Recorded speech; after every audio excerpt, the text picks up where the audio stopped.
Mas, Mas, kok positif ya? Kan aku udah pasang IUD. Tenang. Ya udah, kita coba periksakan ke dokter dulu yuk supaya lebih jelas. Assalamualaikum dokter. Saya mau nanya dok. Saya kan udah pasang IUD dengan dokter. Tapi tadi pagi tuh saya cek, kok tespek saya tuh garis 2 ya, merah. Kan berarti artinya positif ya. Saya tuh positif hamil beneran kah dok? Waalaikumsalam warahmatullahi wabarakatuh. Jadi KB IUD itu merupakan salah satu metode KB non-hormonal yang kerjanya secara mekanik ya. Alat yang akan dimasukkan ke dalam rahim mencegah bertemunya sperma dan sel telur. IUD ini di lengannya ada tembaganya. Nah, di situ dia menimbulkan inflamasi atau keradangan lokal di organ reproduksi kita rahim. Jadi akhirnya karena ada inflamasi lokal di situ bisa mencegah timbulnya kehamilan. IUD ini termasuk KB mantap ya. Jadi dia ini sudah cukup efektif hingga di atas 80% untuk mencegah kehamilan. Jadi sebenarnya yang paling efektif pasti sterilisasi ya. Jadi saluran telur atau tuba dari ibu dipotong melalui operasi laparoskopi atau mini laparotomi atau operasi buka perut dengan irisan yang kecil.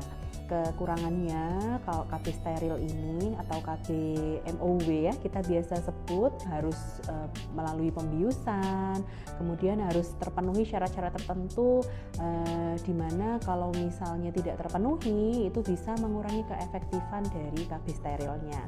Nah, jadi biasanya pada pasien yang memang kepingin untuk steril tapi mau menunda dulu biasanya memang pilihannya adalah dengan KB IUD yang non hormonal ini gitu. Biasanya IUD-nya bisa terjadi malposisi, misalnya bergeser karena misalnya contohnya aktivitas sehari-hari yang terlalu banyak menghentak-hentak atau misalnya darah haid yang keluar saat menstruasi. Nah, itu bisa mempengaruhi posisi IUD. Kemudian juga kapan IUD ini dilakukan pemasangan itu mempengaruhi sekali efektivitas IUD-nya.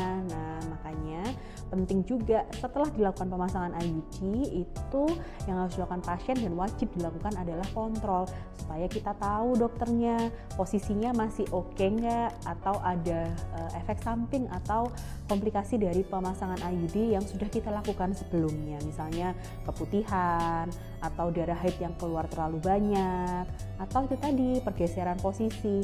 Nah, biasanya kegagalan dari IUD ini yang mengakibatkan hamil ya itu karena perubahan posisi itu tadi.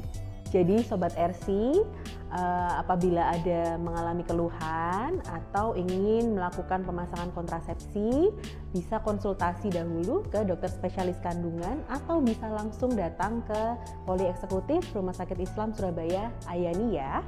Wassalamualaikum.